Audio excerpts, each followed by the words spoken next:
NORA, EWS, Station Zulu Foxtrot 77, Zulu Foxtrot 77. From the unexplainable to last words, sometimes voicemails leave an eerie reminder of someone or something that we didn't know we needed. Hey, what's up everyone? My name is Rachel Fisher, and today I'm taking you through our top 10 creepy last voicemails. Coming in at number 10, we have the last voicemail of Dolores O'Riordan, which of course you all know as the lead singer of the Cranberries.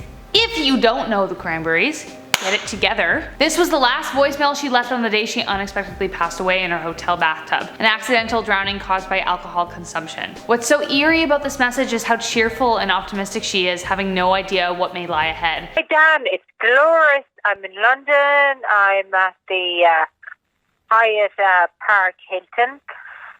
Anyways, if you want me to come in and question this, actually I think it's awesome. It sounds terribly good. She was in London getting ready to record a cover of the iconic song Zombie with another band called the Bad Wolves. It's clear from the message how excited she was to record with them, but unfortunately she never made it. O'Riordan is clearly missed by her friends, family, and of course all of her fans. Coming in at number 9, we have a voicemail left for Cliff Barlow. Cliff apparently had just exited a tough relationship with an ex he described as very possessive, though very attractive. The couple was going to attempt to reconcile at a bar one night, but after considering the long drive he would have to make intoxicated, Cliff never ended up meeting with her. In fact, he turned off his phone for a whole week so he wouldn't have to talk to her about it. When Cliff finally checked his message box, however, he had call after call from his ex demanding that he meet her at their special bar, saying, "Meet me at our special place, don't be late." That is a quote. Each one was more and more muddled than the last, but they all said the same thing. But the thing was, his ex never made it to the bar.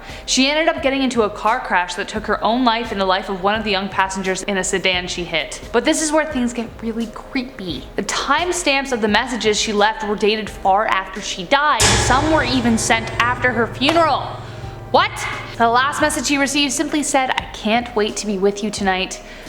What do you think? Could this have been some kind of weird phone glitch? Or is some betrayed spirit trying to get back at him? I guess we'll never know. Coming in at number 8, we have WWE'S CHYNA'S last voicemail.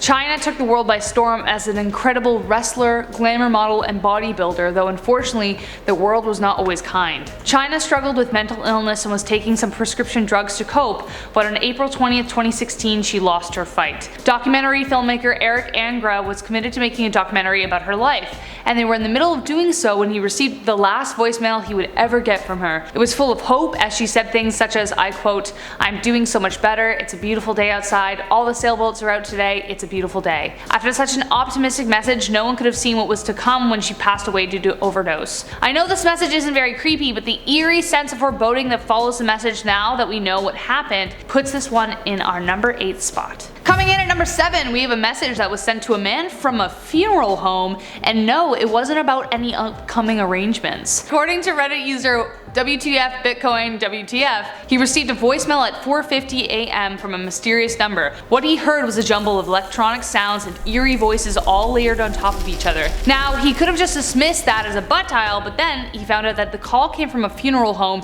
in Hawaii. This person also apparently had a strong case of sleep paralysis the night before, which creeped him out even more. If you haven't heard of sleep paralysis, you might not want to, so close your ears if you don't. It's when your body is locked frozen in a dream state. Imagine being wide awake, frozen, and your dream is coming alive right in the middle of your bedroom. Ugh. What's even more terrifying about sleep paralysis is the fact that many believe sleep paralysis can invite demons and ghosts alike to take possession of your body. Okay? Woo! So maybe one of them didn't succeed and tried to let him know via telephone. They were like, how rude, man. Coming in at number 6.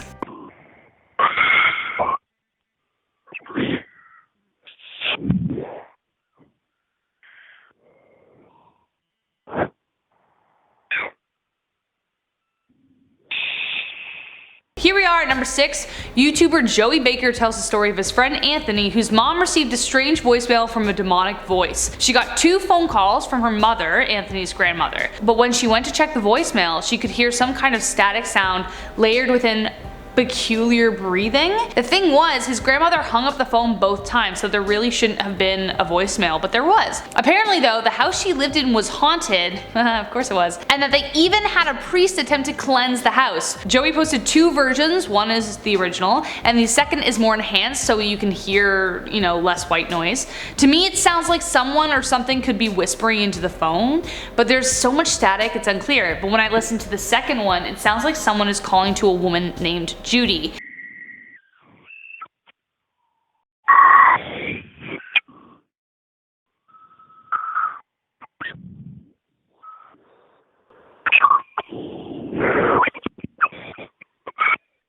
What makes this video extra creepy is that Judy is Anthony's mother.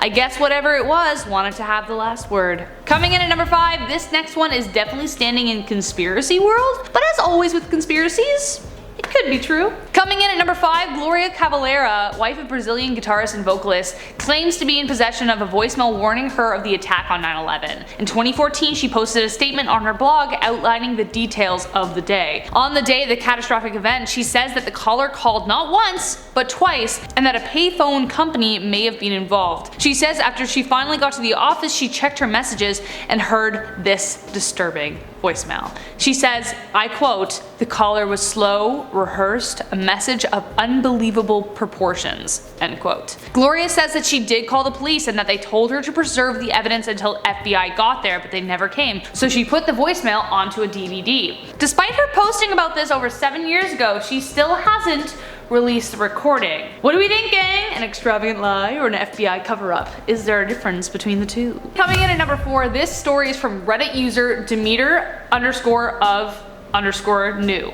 whose significant other discovered an unfamiliar voicemail on a new phone. While checking a voicemail left by a missed call from her parents, she discovered that her inbox had several missed messages. The majority of them were trivial, but the last one she didn't expect. The message was left on June 9, 2017 at 4:38 a.m. and is 3 minutes long, and from a 480 number from Phoenix, Arizona. The voicemail consisted of a woman screaming for help, getting more and more distressed as the message continues. Reddit users in the comments say they couldn't listen all the way through, as the clear distress radiating from the woman was immensely disturbing. Whether she knew the phone was there is unclear, as it sounds like her cries are meant for the area surrounding her. What's even more chilling is that a man's voice appears at the end telling her to shut up. Oh god. Many speculate that it could have been a butt dial, but no one knows for sure. Reddit user Demeter says that they tried to track down the events and disappearances to see if this message could help any ongoing investigations, but unfortunately there was nothing. This recording was taken down, and unfortunately we don't know what officially happened to this mysterious woman. Demeter did contact the authorities over this message, and we can only hope that this woman got the help that she needed. So coming in at number 3, obviously things are going to get more intense, so please be warned, this one is pretty disturbing.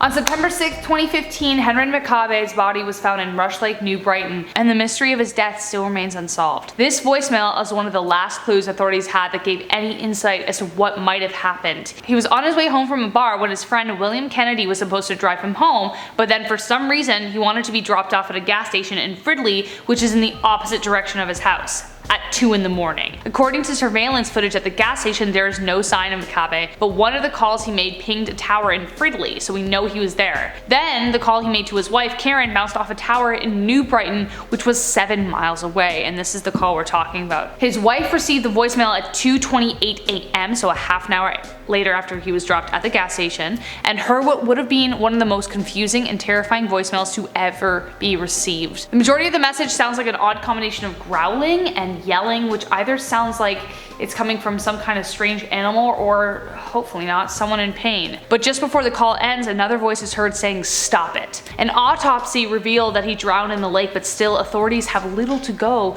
to say on what really happened. We hope that police will continue to search for why the world lost Henry McCabe, and our hearts go out to his family and friends. Coming in, number 2. I'm in South and they're trying to hurt me. I need help. That. Call the ambulance, please.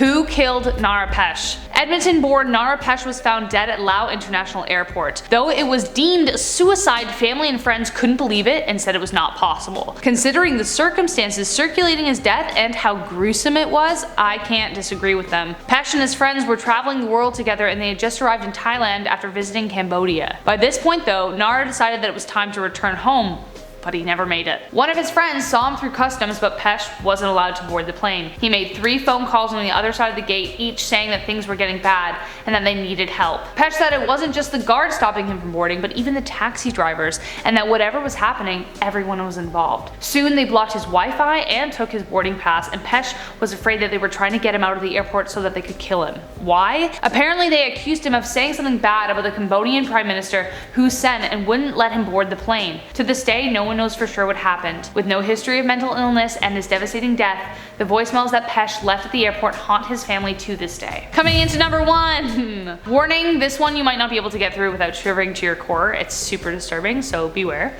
Gas ready there? Is ready there? Gas ready there?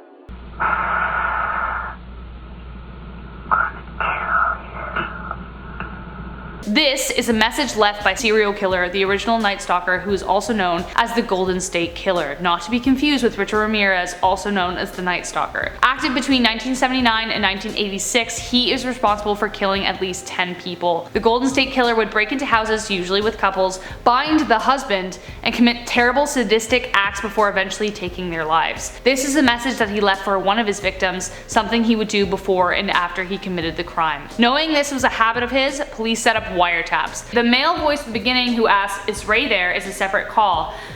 But not long after, a coarse whisper says, "The top 10 creepy last voicemails." If you like this video, let us know in the comments, and please tell us if you have any creepy voicemail stories. I'd love to hear them, clearly, cause this video is a thing. Also be sure to like and follow us for more content. My name is Rachel Fisher, thank you so much for watching, and I guess I will see you later. Take care. Alright, we ready to go? Good. Alright. No, I'm not. I'm not ready to go. Go play on a lit chat first. What you want, baby? I got it. What you need? The worst. Alright, coming in at number 4. This story is from Reddit user Demeter. This story is from wow. Can we just go back? So far back in time. Okay.